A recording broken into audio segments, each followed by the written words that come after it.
السلام علیکم ورحمۃ اللہ وبرکاتہ نحمده ونصلی علی رسولہ الکریم اما بعد۔ آج کا سبق سن لیجئے۔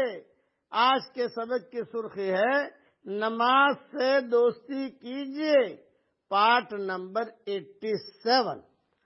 حضرت انس بن مالک رضی اللہ تعالیٰ عنہ فرماتے ہیں کہ رسول اللہ صلی اللہ علیہ وسلم نے ارشاد فرمایا، جو شخص 40 دن اخلاص سے تکبیر اولیٰ کے ساتھ با جماعت نماز پڑھتا ہے تو اس کو 2 پروانے ملتے ہیں، ایک پروانہ جہنم سے بری ہونے کا، دوسرا پروانہ نفاق سے بری ہونے کا۔ یہ حدیث ترمذی شریف میں ہے۔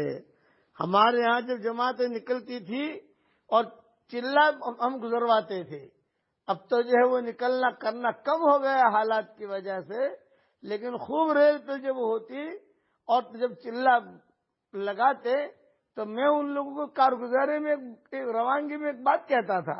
میں کہتا تھا بھائی آپ اللہ کے راستے میں جا رہے ہو، چلے میں جا رہے ہو تو دیکھو گھر والوں کے لیے کچھ زیادہ کوئی چیز خریدنا مت۔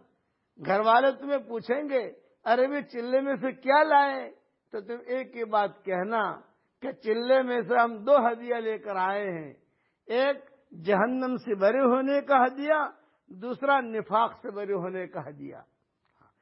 جماعت میں نکلواتی ہے اسی لیے تاکہ جو آدمی کے جماعت میں نکل کر جماعت کے ساتھ آدمی نماز پڑھتا ہی پڑھتا ہے، 5 وقت مسجد میں ہی رہتا ہے، ہوٹلوں میں تو رہتا نہیں ہے، اور 5 وقت جماعت کے ساتھ نماز پڑھتا ہے تو یہ 2 ہدیے بھی مل جاتے ہیں اس کو اللہ تعالیٰ کی طرف سے۔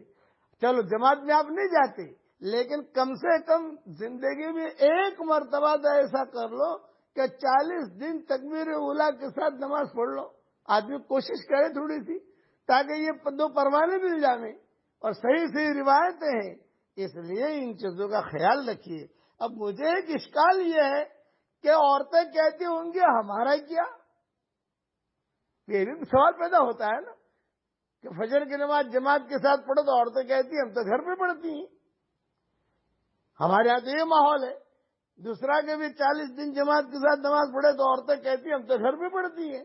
اب اس پر مستقل مضمون ہے میرا، میں ایک مستقل اس کا سبق ریکارڈ کراؤں گا کہ عورتوں کا کیا۔ کئی چیزیں ایسی ہیں جو جماعت کے ساتھ مسجد سے متعلق ہیں، لیکن یہ عورتوں نے کیا گناہ کیا ہے، وہ ان کے بارے میں کیا، یہ مستقل ایک مضمون ہے۔ انشاءاللہ میں کسی وقت اسے مستقل ریکارڈ کراؤں گا عورتوں کے لیے۔ اب تو آپ جتنے سن رہے ہیں جماعت کے ساتھ نماز پڑھنے کی کوشش کریں، 40 دن کم سے کم اخلاص کے ساتھ تکبیر اولیٰ کے ساتھ نماز پڑھ لیجئے تو اللہ تعالیٰ یہ 2 ہدیے ہمیں دے دیں گے۔ اللہ تعالیٰ جہنم سے ہم سب کو بری بھی فرمائے اور اللہ تعالیٰ نفاق سے بھی بری فرمائے۔ آمین۔ وآخر دعوانا ان الحمد للہ رب العالمین۔